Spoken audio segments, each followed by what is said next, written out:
Okay, hello everyone. This is week 6, the workshop for week 6 for IP law.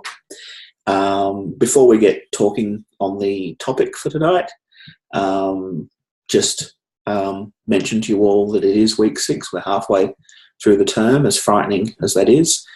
And if you haven't already selected a workshop topic, you need to do that pretty quickly.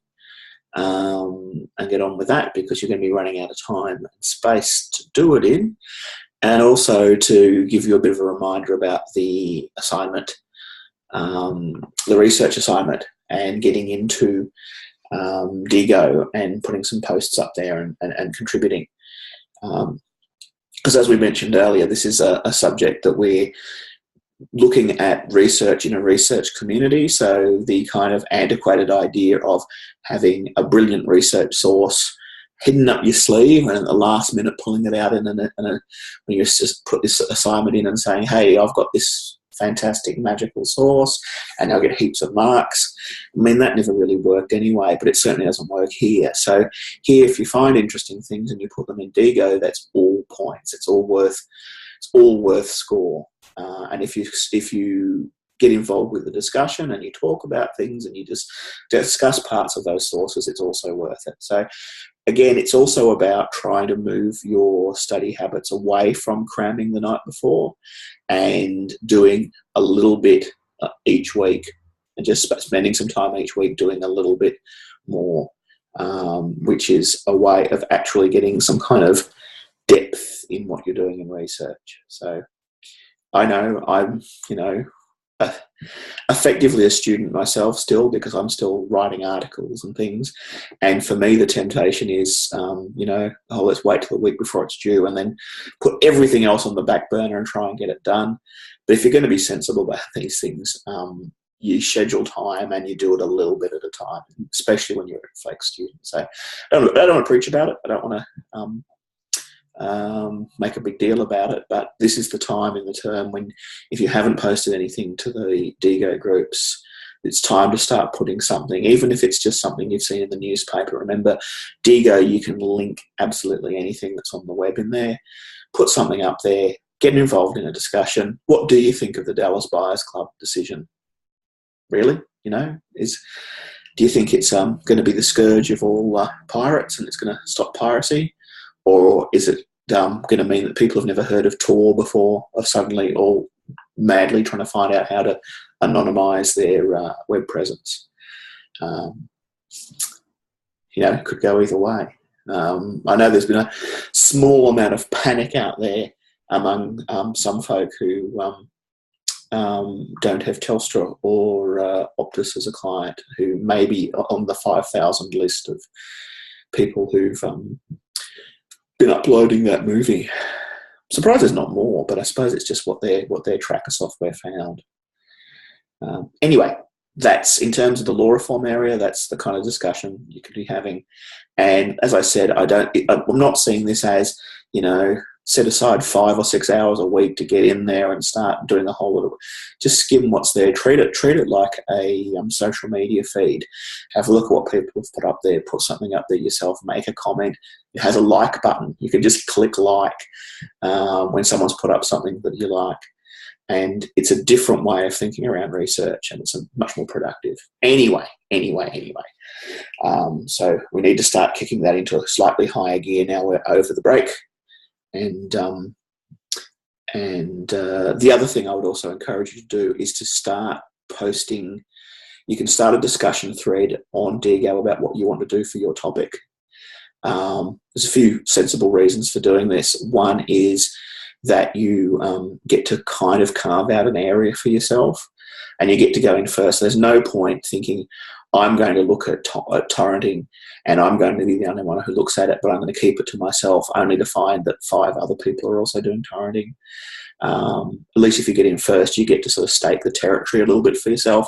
But the other thing is, other people will see things that are relevant to you when they're researching themselves. So they'll say, oh, okay, I remember someone's looking at that, and they can post things to you in that feed. So as I said, it's a different way of thinking.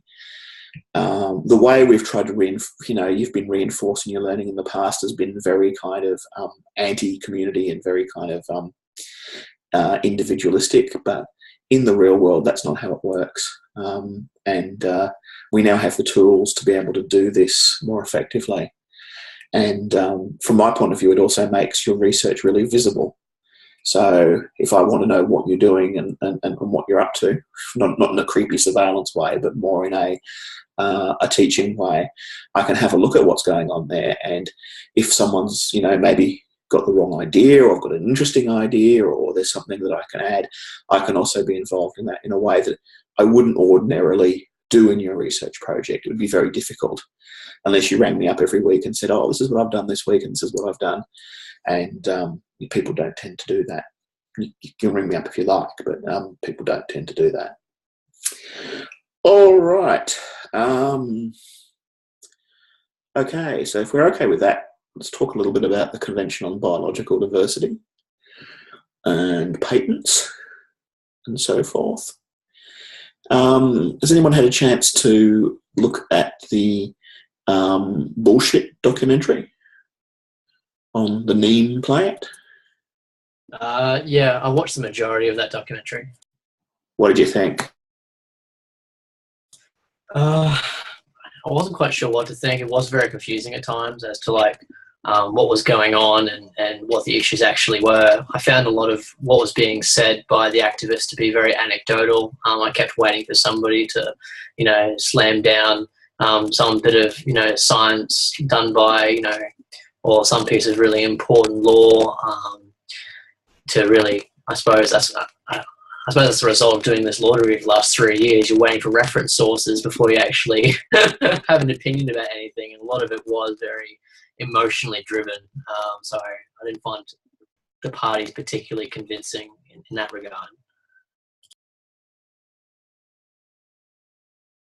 The article by Chen is quite good, and I think it has some insights. And what you were saying about the subtle ways in which legal training changes the way you think is good, because I think some of the criticisms that Chen picks up on show how things like patents can get misrepresented in public discourse, and people can get kind of the wrong end of the stick.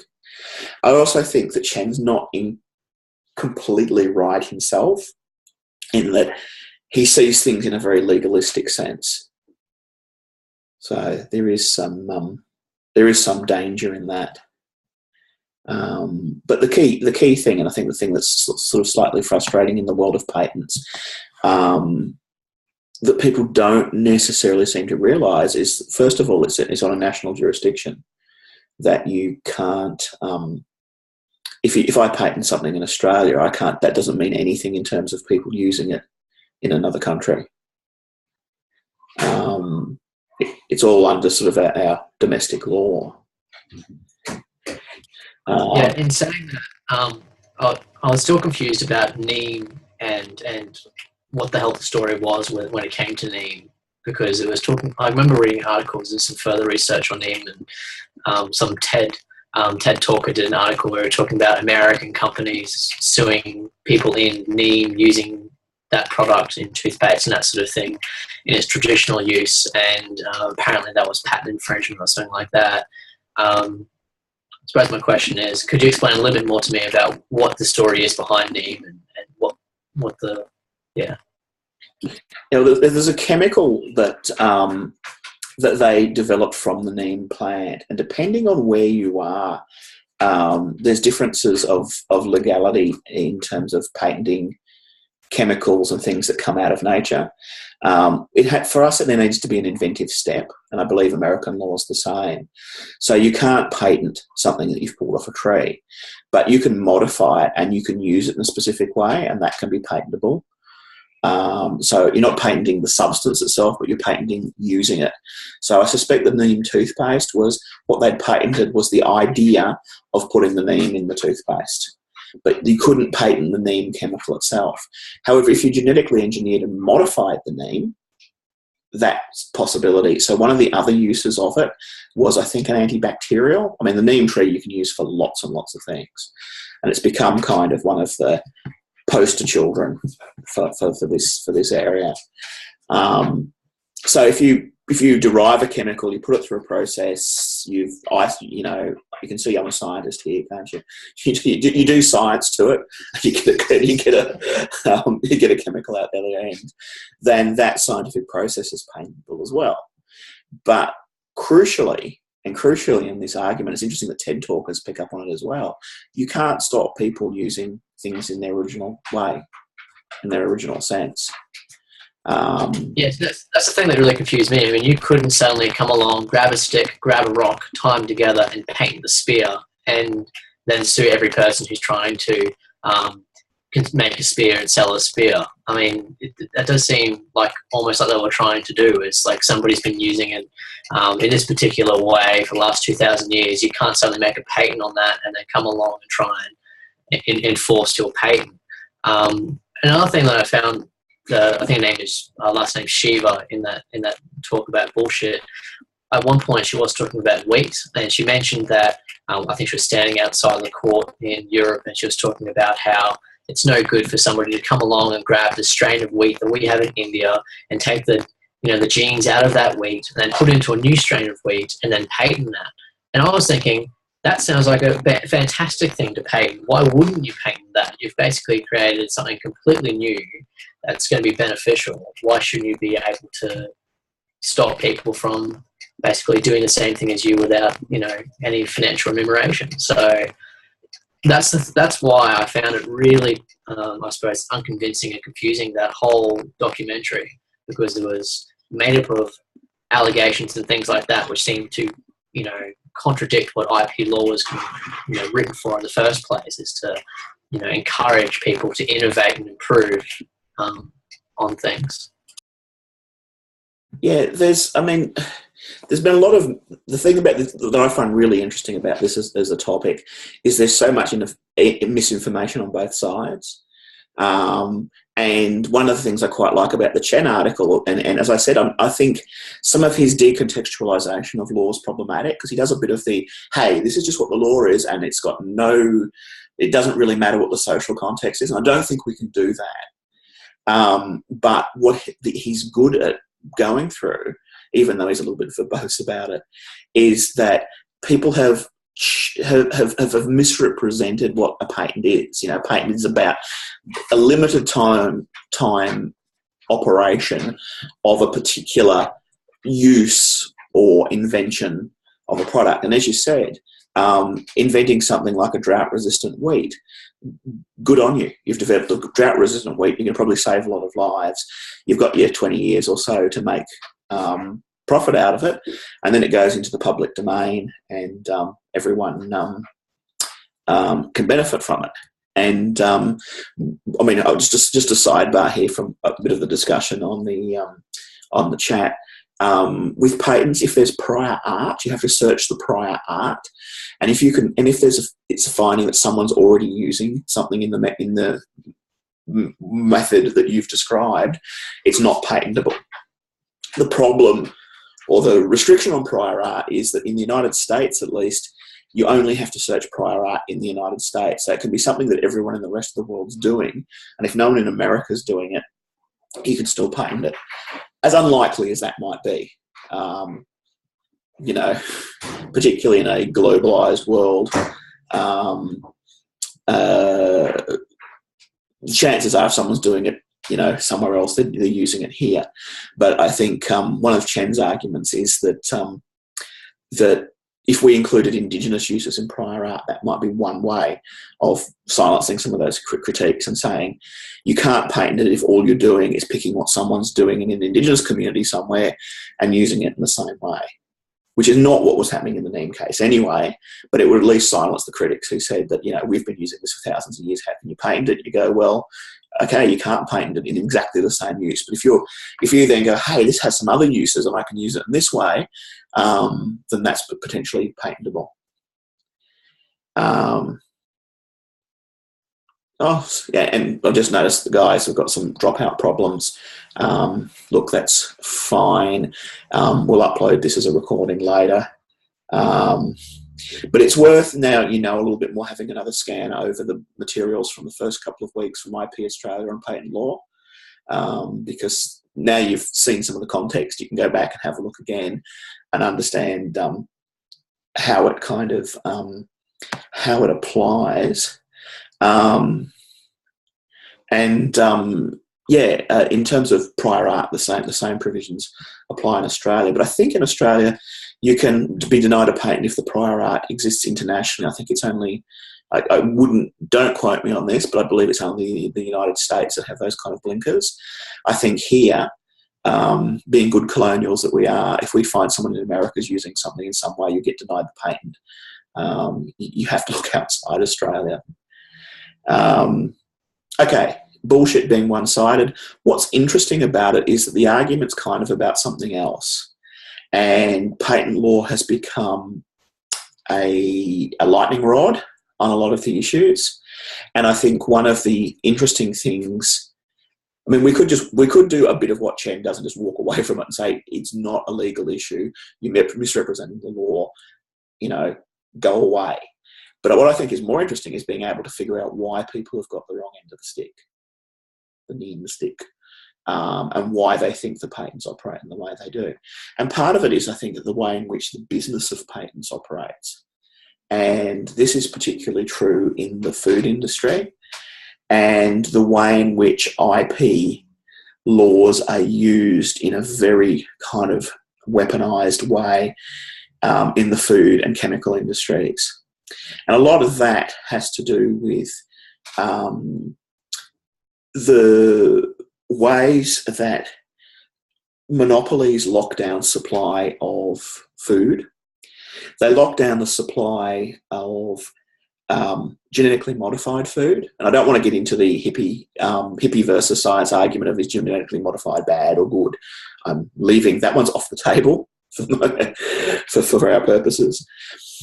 But the problem is, if you can lock someone into a contract to only use your genetically modified product, you can then also lock them into contracts to only use the pesticides that go with that genetically modified product.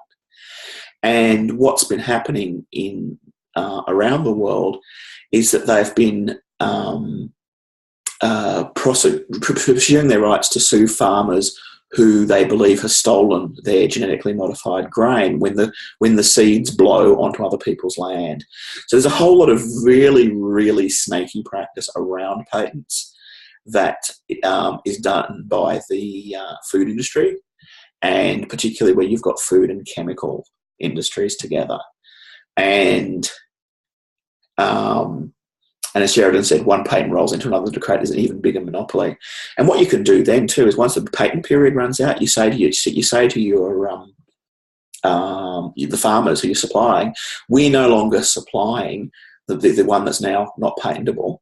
You now have to buy the patentable one. And because people are locked into contracts, and they're locked into long-term contracts, and quite often the food companies own the machinery that the farmers are using, so there's another angle to it. They've basically got these people over a barrel, and there's a few minor farmers who stick out and say, we're going to use heritage seeds, we're not going to use your seeds. That's the other thing about genetically modified seeds, is often they're designed to be sterile, so you can't save the seeds at the end of the season and use them again. So these minority farmers who are using heritage seeds, where they can get the seeds from the food, grow it again, are then being pursued for IP infringement when they say, we found one plant of our GM plant on your field, you're stealing our property. And you don't have to actually win a court battle like that. You just have to lock that farmer up in court long enough that farmer can't be tending their crops, can't be doing all the things they need to do, and there's a war of attrition. So that's a long way around, and that's happening it's happening in America, but it's also happening in the developing world. So, in fact, I think the Neem argument is kind of the right argument, but the wrong target. And the problem isn't the patents themselves; it's the interconnected business practices that go with it. Because if you invent, a new type of grain that's drought resistant, whatever, and just happens to be sterile, so you have to sell people new seeds each year. I mean, in an ideal world, it would be a question of fair market, wouldn't it? They can choose to buy the seeds or not buy the seeds, and if they want the super duper wheat, they've got to basically buy it each year. If they want to keep the old wheat, they can do it, but that's not kind of how it works. I was just wondering, how pervasive is this in Australia at the moment? Because I'm not quite sure what the American laws are, but we have Schedule 1 of the Competition and Consumer Act, which is, basically makes, monopolies and anti-competitive behaviour illegal. So, for example, you can't say to a farmer, we're not going to supply you if you buy anyone else's stuff except for us. That would be anti-competitive behaviour. Yeah. So in saying that, are we still seeing this sort of, I don't know, trademark trolling or anti-competitive behaviour here? I haven't heard of it. And the thing is, our laws are modelled on the FDR laws from America. So I would have thought their laws would have been pretty strong. But I don't think we have the same concentration of ownership of, the big food and factory farming like they have in the States. The Doco Food Inc. is actually quite even-handed and quite interesting on the sort of monopolies in the food industry. So that's worth watching anyway. But from our point of view, from our sort of narrow point of view, there's that question of to what extent are patents responsible for the problem? To what extent if there are problems, can we fix patent law? And in the big scheme of things, we've got the Convention on Biological Diversity, which we're a signatory to, which requires us to actually do something around the issue of biodiversity generally, but the Nagoya Protocol requires us to put into place practices for profit sharing and bioprospecting contracts. Now, we've only recently implemented part of that, and it's fairly cautious. I think I've put a link in the. If I haven't, let me know, and I'll put the link into the course notes for it.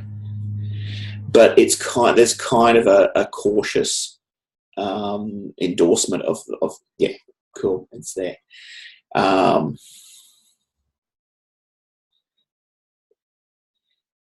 And the question is it connected to plant breeders' rights? That's kind of a separate form of IP. So again, have a look at what IP Australia says about plant breeders' rights, and it's kind of like a registration of genetic lines that's not actually a patent. It's a separate form of IP. But the reason we have that is because of the problems of patenting and the question of whether or not you can patent life forms after Diamond and Chakrabarty. For instance, the European Union doesn't allow you to patent anything that's not a microorganism. And in France and I think Belgium are saying, no, we don't even want that. We don't want any patents on life forms. So the laws are quite different around the place. And in terms of the Nagoya Protocol, it's a protocol to the Convention on Biological Diversity.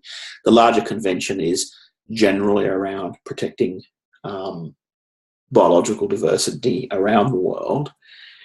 Made problematic, and as Chen points out, one of the problems is generally the buck stops with domestic governments in terms of diversity. And in the very wealthy, industrialised nations like America and Australia, we have legislation around endangered species.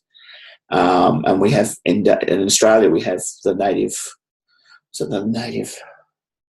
Animals and Plants Act or something. Anyway, there's things that say things like you can't go into the national parks and just start pulling plants out and that sort of thing. But these things are really costly to implement, and there is a real sense in which this, as well as other areas of international law, I'm sure, it's the West, the industrialised West, saying, well, we've basically destroyed our biological diversity, so we're now shifting the onus back on the developing world to protect what's left there because you're less industrialised, because we've already killed, eaten and chopped down most of the diversity in our countries. But now it's up to you guys who have less money than us and less ability to enforce it to do that. But the issue of bioprospecting or biopiracy was at the core, and one of the and I don't have my notes here, but it's I'm sure it's I did put it in the course notes. One of the protocols says that domestic signatories to the convention are required to put in place laws around bioprospecting.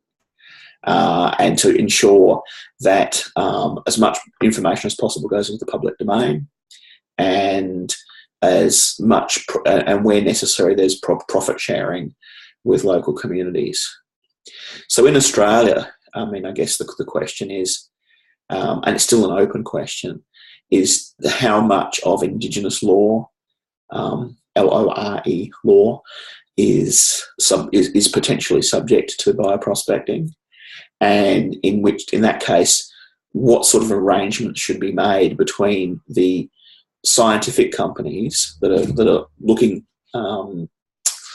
for new chemicals and new chemical compounds, and the local Indigenous communities that supposedly own that traditional knowledge. As far as I know, I haven't seen any examples, and correct me if any of you know of any examples of where that's come up as a concrete issue. And I think this is one of the problems of the Nagoya Protocol, is that its model of operation is kind of around the Amazon, and it's this idea that there's an anti-cancer drug out there somewhere that people deep in the Amazon have known about for years, and if someone goes in and finds it, they're required to, and I'm pretty sure Brazil's laws under this say that, I think Brazil has a nationalised bioprospecting company. So if you want to go into the Amazon, you enter a partnership with their company, you disclose everything that goes on, and then there's a profit sharing between the national company and the pharmaceutical company on the things you discover. I don't think that situation kind of applies in Australia. Forgive me if I'm actually wrong about that. I think we've probably pillaged most of our Indigenous law already. Anything that we know about, we've probably already exploited. We've already commercialised. But that being said, if there is someone out there that has some secret knowledge of some great medicine that we don't know about, it could come into play. Does this protocol apply to not just plants but also animals as well? Like, for example, you hear articles all the time on people investigating unusually long lifespans of some organisms around the world and wanting to kind of investigate their immune systems and replicate that in humans. Does this protocol go about trying to protect that sort of biodiversity as well, or is it mostly plants and things? Plants and animals, but one of the weird things, I mean, again, patents, like other areas of IP law, we bump into our heads against this all the time. It's not really property. So what we're using is a property metaphor to look at something that's not property. And what Chen is at pains to try and explain, but he explains in terms of information layers and memetics and genomes and things that I think is just confusing. I've read it a few times and I've figured out what he means. But what he's trying to say is that when you patent something, you're not patenting the physical object, even if it is a gene that you're patenting, or a modified gene that you're patenting. What you're patenting is the information. And a lot of the impassioned arguments that come out is like, it's a thing, it's in nature, how can you patent it? How can anyone own this? And what Chen's at pains to say is, all the law does is restrict the commercialisation of a piece of information. It's not turning that thing into property. If you've patented the drug that comes out of the neem plant, you don't own all the neem plants in the world. And that's what I think part of that documentary's argument is they're going to come and take our neem plants away from us. And as you said, things like TED Talks, this pops up again. It's sort of flowed into public consciousness. But what a patent is around a unit of information. So it's not even, you don't even own the gene itself, but what you do is the commercialization around that. Now, some of those patents have been overturned. The Neem one got overturned in Europe, and we'll have a look, I think, next week at the breast cancer gene that's been under challenge everywhere, and there's been a particularly interesting result in Australia, but that's more in next week's topic. But like many other things, I think patents kind of have overreached for a while, and people have patented things and people haven't challenged the patents, because challenging patents is quite expensive and difficult and time consuming. So things stay on the books as patents because no one has the wherewithal or the access or the time or the money to go and say, hey, I want to challenge that patent because I don't think that one's valid. And you see occasionally books and websites, which I should probably find on the websites and link it into the course notes, of sort of stupid and whimsical and idiotic patents that, you know, a lot of them are sort of weird Victorian things. But there's also stuff that mad inventors put in all the time and patent. And part of that is like, you know, isn't the law silly because we've patented all these ridiculous things? I mean, I think there was one in QI that was like a snorkel that could let you breathe through a toilet while there was a fire and things like that. It's like, it's really funny. But the reality of it is, who is going to sit down and actually challenge that? It's on the books as a patent. Who cares? And who's going to pay the money to go? And the time, you know, even the patents office is not going to have the time to sit down and challenge that when it does no good at all. So yeah, it's this complex operation around it. But what I'm seeing is where something is really crucial and where it is involved in, you know, potentially life-saving technologies, we're being a bit more circumspect. I remember this is off biodiversity, but when Amazon patented the one-click ordering system, there was a whole question about, is that a novel form of business? What is there novel about one-click ordering that is patentable? I think they still have that patent, but I'm not sure how much they enforce it. There was someone who'd patented force feedback controllers for video games way back when. So, you know, the kick you get from a video game when you shoot something. Nintendo were the first to bring that out in the Nintendo 64 back in the old dark ages. And someone actually in America had a patent on that. And Nintendo had to end up paying a whole lot of money to use the feature. And then when the PlayStation 3 came out, Sony, by that point, Sony had said, we're not going to use it anymore because we don't want to pay. But then there was a huge customer backlash of people saying, we hate the new PS3 controller because it doesn't have force feedback in it. So, yeah, there's things that... I think the force feedback one was probably more valid because I see that as a novel...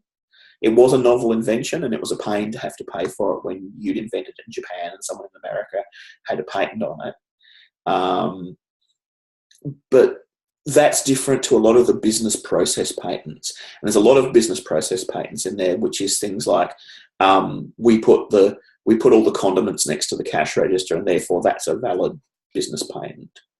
So as there are ridiculous invention patents, there's been a huge growth since the 1990s in business methods and business operation patents that people are claiming are patentable.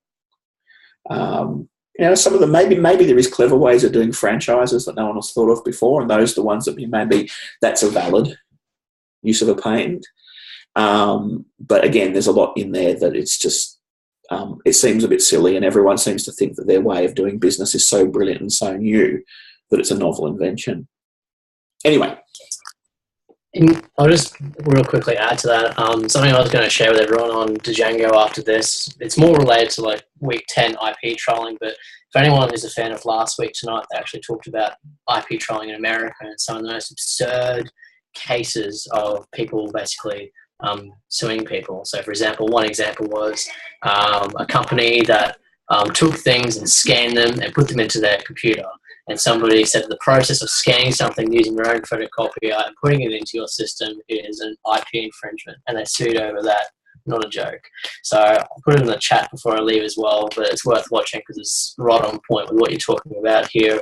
Things being extraordinarily vague and still people trying to get away with enforcing them. I know there's a lot of pursuit of podcasters claiming that they're using some things that are patented. Adam Carolla, I think, is at the forefront of like some big legal battle over. Cool. There's the link. Where there's a lot of people who own sort of internet and video production technologies, and they're claiming that their patents are being infringed by people creating podcasts and things, which again, I have only sort of seen some of the details on and thought I must have a look a bit more at that. But yeah, and this is why I wanted to put a whole week on trolling in. Because I wanted to look at this is actually a really interesting. Well, I guess as much as anything in law is interesting, I think it's a really interesting area of where we look at the difference between the law on the books, the law as it was intended, and what the people then go and do with it, and then think as a system, how do you regulate that? You know, how do you regulate people who misuse the system and use it in an abusive sort of way? And we'll get to this later because there are provisions in all the IP laws for sort of anti-trolling provisions. The problem is then being able to prove that someone isn't legitimate, is being vexatious. Someone was telling me, what are they saying? There's something like 30% of all civil litigation is technically vexatious, but because the plaintiffs in the cases are quite often mentally ill, the courts are very, very cautious about using the penalties on vexatious litigation. It was a barrister who was telling me this. And, you know, this could all just be completely made up figures and everything. But they said that because most civil law settles, the things that actually do get into the court and do get drawn out are usually A, completely vexatious, and B, people who are mentally ill. So it's very hard to turn around and say, to separate the condition the person's suffering from the fact that they're just using the court as a forum to do whatever it is that they're doing. And in the past, the courts would just say, I don't care if you're mentally ill, bang the gavel, there's a penalty, you're a vexatious litigant. And these days, courts are a little more concerned that they might come across as being the bad guy if they do that to mentally ill people. So, I mean, interesting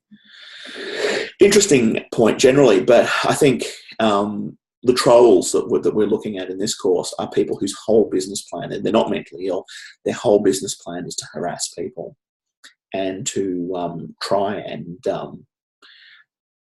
implement something which isn't kind of short of fraud, because it's using the system in the way they could technically use it. It's not actually fraud, but it comes pretty close. It's certainly not an honest way of doing business.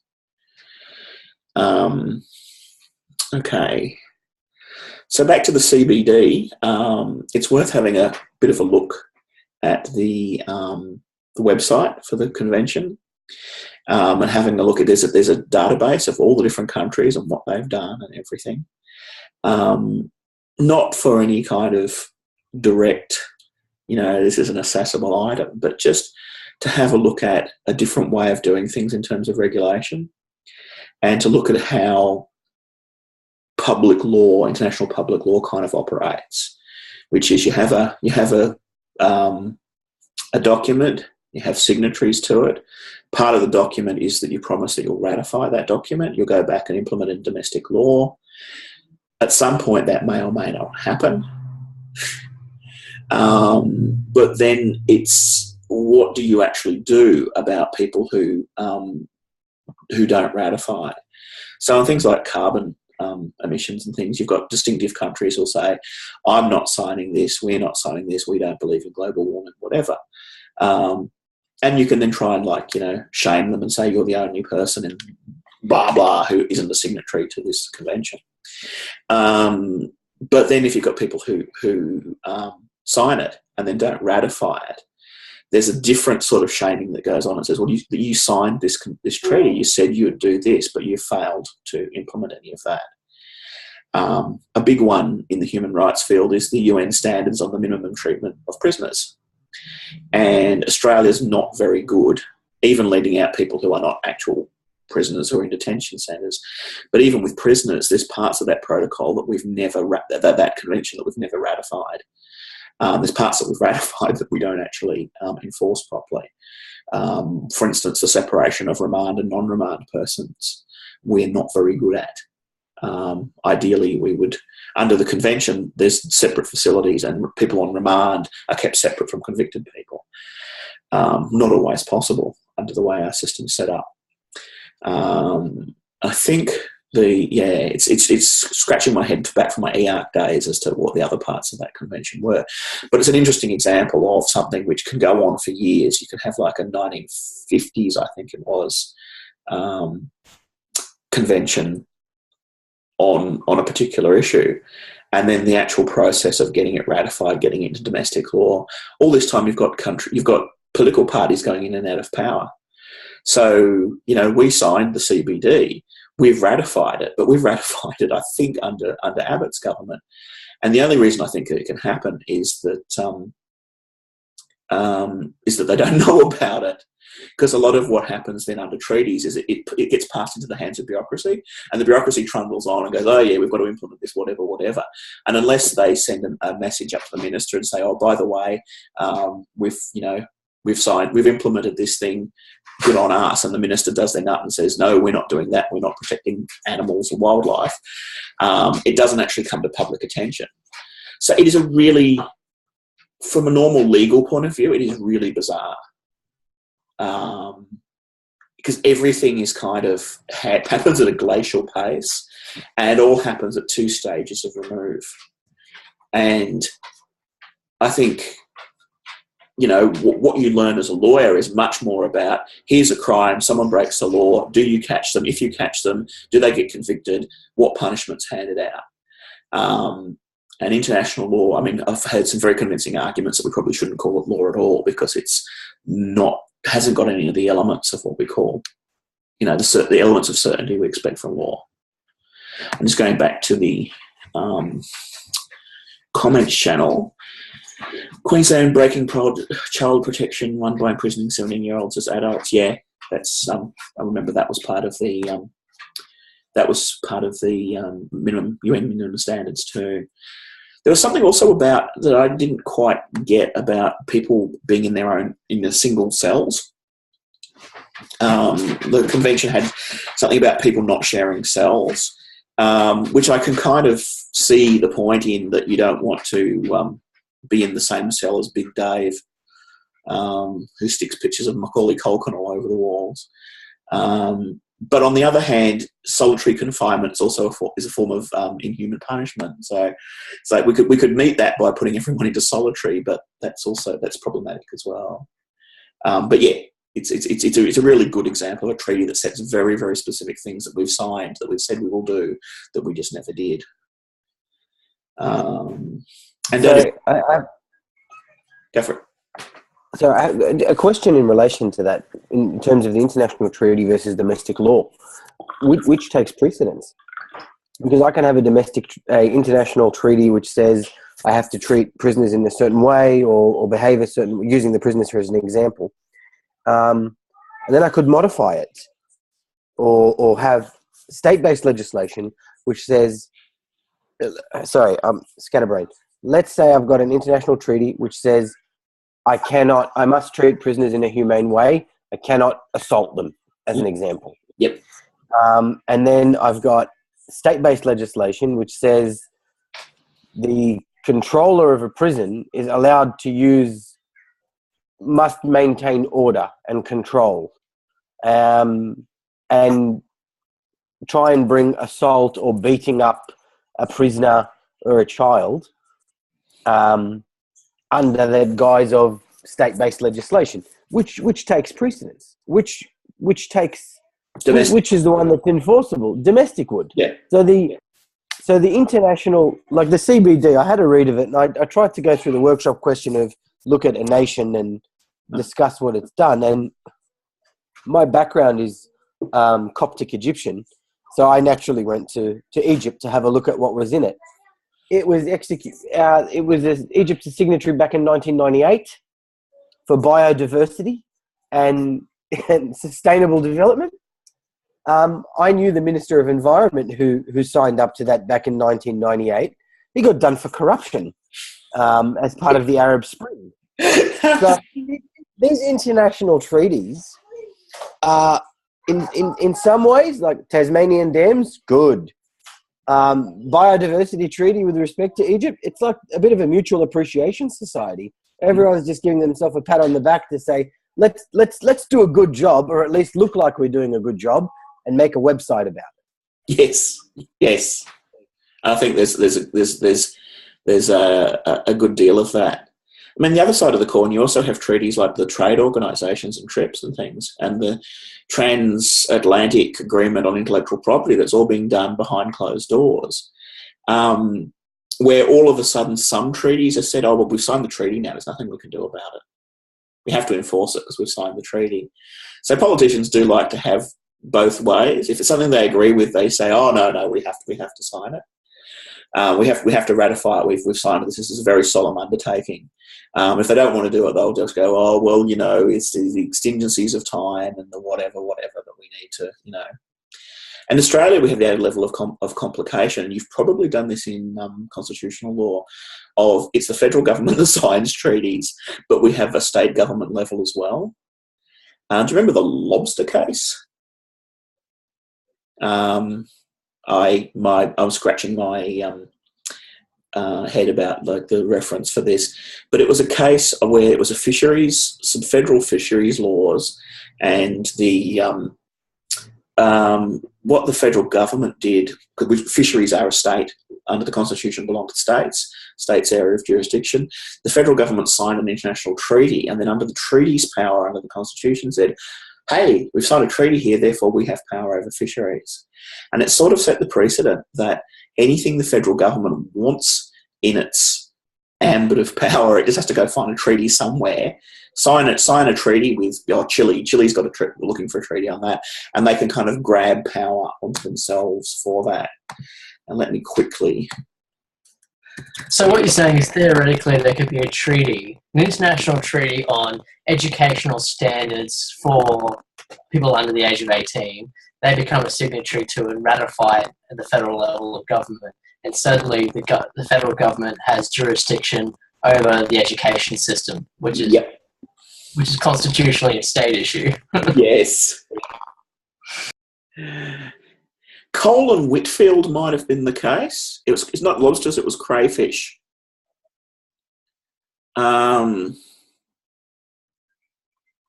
It's Cole and Whitfield, 1988. That's back when I was in law school. Decision of the High Court. And what it was against that's the freedom of interstate trade one. I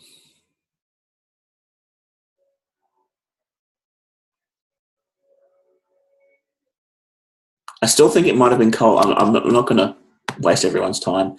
I think, and I'm no expert in constitutional law either.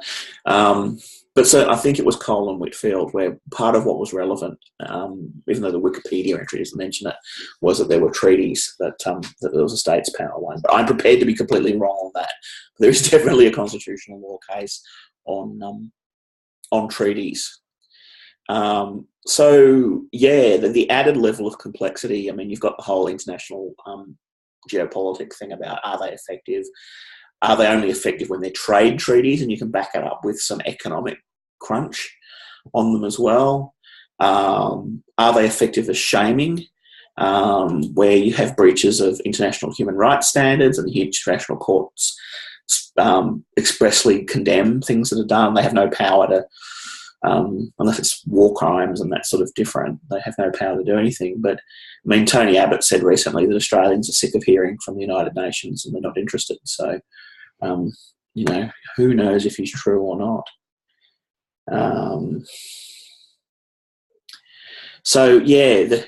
the thing, I mean, I think constitutional law should be subtitled "The Commonwealth is so damn sneaky," because all the cases are all about the Commonwealth doing really sneaky things, and the state saying, "Hey, how come you can't do that?" And the High Court going, "Oh, yeah, actually they can." If we read the Constitution the way we're reading it, yeah, they probably can do that. I think the only... The school chaplain's case, that was a nice slap back in the face. Yeah, and there was the Communist Party one too. That was another one that was... I mean, maybe the High Court's changing its mood a bit too. Yeah, but the chaplain's one basically had no effect anyway, because they basically just went about it in a different way as far as their funding model to the states went and got what they were anyway, didn't they? Well, that's it. It's if you control the purse strings. I mean, one of the big ones, and again, I'm not going to even try and guess at the name of it, was the income tax case, where all the states were issuing income tax, and the federal government said, "No, we're going to issue income tax." I think it might have been the 1930s, and there was a Mexican standoff where they just said, "Well, we're going to both issue income tax." And we'll see who stands down first, and eventually the states did, and from that point onward, the states lost control over the biggest chunk of revenue, and had to play the federal game. So I remember constitutional law being quite again interesting in a very boring, tedious way, but I'm sure it could be done in a very interesting way. Just quickly before we finish for the evening, I just had a question before about the protocol, to do with this week's topic. And I noticed when I was looking at the list of signatories and the list of people who actually ratified it, it appeared that a lot of the larger economic powers, such as America, Australia, a lot of European countries, they're not all of them, and even Japan, had ratified it. But a lot of smaller nations, like Afghanistan, had ratified it. But am I correct in saying that before you mentioned that it was actually almost designed in such a way as pushing the onus onto third world countries to retain biodiversity? So has that kind of been a success then? Is that what you're saying in doing that? Well, I don't know how much of a success it's been, and I think that's also part of Chen's challenge of it, is how do we know how effective this is? But then again, that's also a lawyer's confusion at international law, and which we kind of share. It's like at least with police, policing of crime, we can look at rates of reported crime and clean up rates. We get some kind of idea of what's going on. With international law, it's like, oh, we're all signatories to it. We're all doing really, really well. But the thing I think that Chen points out is that at the heart of the conflict, and the conflict which drove the CBD, and it drives the sort of misinformation around NEEM and the other patents, is developing nations basically want to share. They don't have the money. They see the developed nations as having all the money, and they're basically saying, we want some of the money for this. And he's got some suggestions in that article as to how that might be remedied. But as he says, patents probably aren't the right way to do that. There probably isn't a remedy through the patent system. And ultimately, it's a political problem, probably not a legal one. The fact that exploitation is happening, there's not much you can do about it across jurisdictional lines. I think what Michael said before about antitrust laws and the use of antitrust, anti-competitive laws, probably one way to go, but you have to again have the political will to take on one of the big biotech giants and to say what you're doing is anti-competitive. And then there's all those complex politics about the fact that they're probably one of the major sponsors of your political party, and then to turn around and say that you're going to go investigate them and find out. It's like an episode of Veep. The minefield that you're in politically. If you say we're going to get tough on these companies in your own jurisdiction, let alone saying let's put some pressure on them to stop doing exploitational things in other countries. So that's that slight feeling of confusion and uncertainty that you're probably feeling around CBD, I think is good. maybe you don't. Maybe you're really cool with it, and you're going to be an international lawyer, and you think this area is unproblematic. But I think for most of us, it's what's so interesting about international law and what makes it so easy just to put it in a pigeonhole somewhere and just to go, look, I'm just an Australian lawyer, I don't do international law. The problem, and as we've seen it in IP law, is what happens when you've got then treaties that are being signed in back rooms with big members of the entertainment industry that are going to set the agenda for the next stage of IP rights in Australia. If you just say that's just international law, nothing to do with me, then at some point there's that question of, well, what happens when that gets ratified and suddenly domestic law's agenda is being set by these people who we don't know who they are, who are pushing a certain point of view. There's an interesting discussion on the chat going on around China and IP. It wasn't that long ago that places like Singapore didn't have copyright law. And one of the things people always did when they went, and I don't know if they had patents either, and I'm sure 1970s, 1980s, people would go to Singapore because you could just pick up a whole lot of things really, really cheaply because they didn't have copyright law. And again, cultural issues and cultural difference, but the rollout of the WTO and the WIPO treaties has rolled over countries like Singapore, and now they've towed the line and they've got a consistent set of laws. Is this harmonisation of laws, or is this colonial domination? That's an interesting question, which we're not going to answer in the 30 seconds, whatever we've got left. But I think if nothing else, it shows just how interesting IP law can be and how in 11 weeks we just scratch the surface of some of these issues. And this is the sort of area where, there's, lots of interesting research, lots of people doing their PhDs, and it's a very kind of interesting area. All right, any questions before we wrap it up for the night? I have a question in relation to patents and our globalization of smartphones. How does a young app developer in Australia, for example, protect their IP interests globally when the Apple Store or the App Store, using Apple as an example, is available all over the world? Yes, there are some sort of geo restrictions, and I can't download an app that's in America, for example, if my location is Australia, but I can go around that by changing my address to 1 New York Avenue, New York, in iTunes. And then if they do manage to register a patent on their awesome app design, which is going to take the world by storm, how is that then managed in a country where, I'll use Egypt again as an example, which IP enforcement is probably less than below zero on their radar of legal matters at the moment. Yeah. If suddenly 20 million Egyptian download an app or start using this app without paying their $1.99 for it, how does a person try and claim their 50 million? And a country that won't support that. And it's kind of complicated too, because software can be patented and it can be a copyright, and it might be both. So the actual what form of protection, is it a creative work or is it a patentable work, complicates the matter no end. The advantage of copyright is that it technically is available everywhere, and technically you can litigate your rights internationally. Although, good luck in Egypt.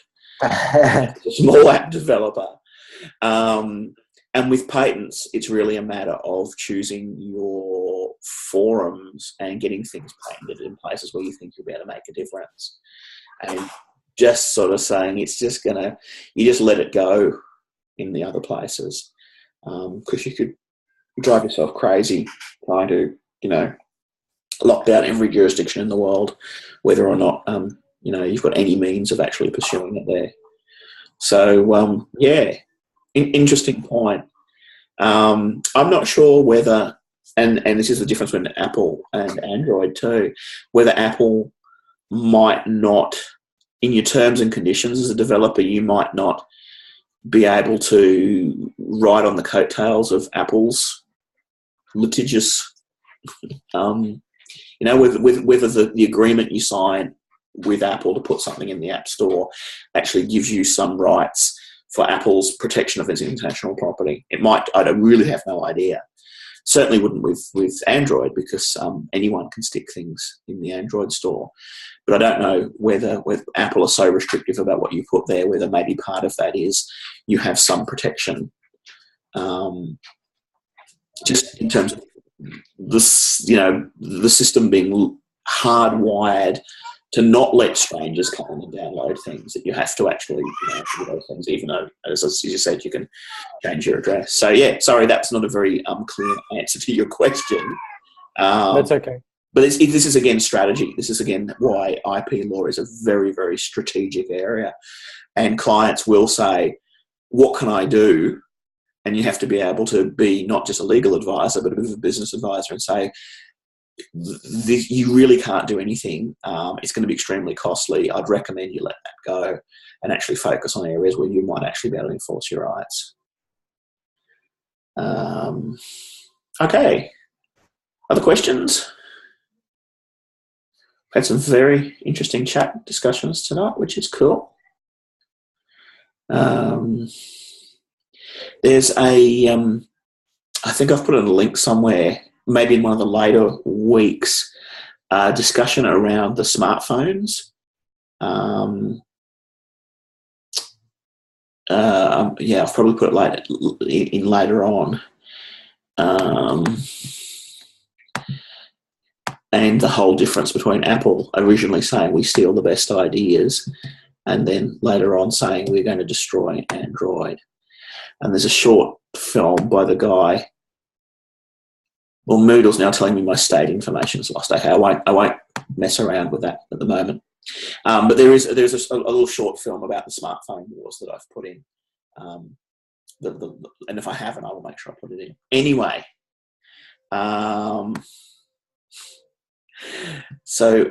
yeah, good evening to you all, and I'll see you all next week when we're going to be talking about Frankenstein's monsters and chimeras and all kinds of weird, creepy biotech stuff.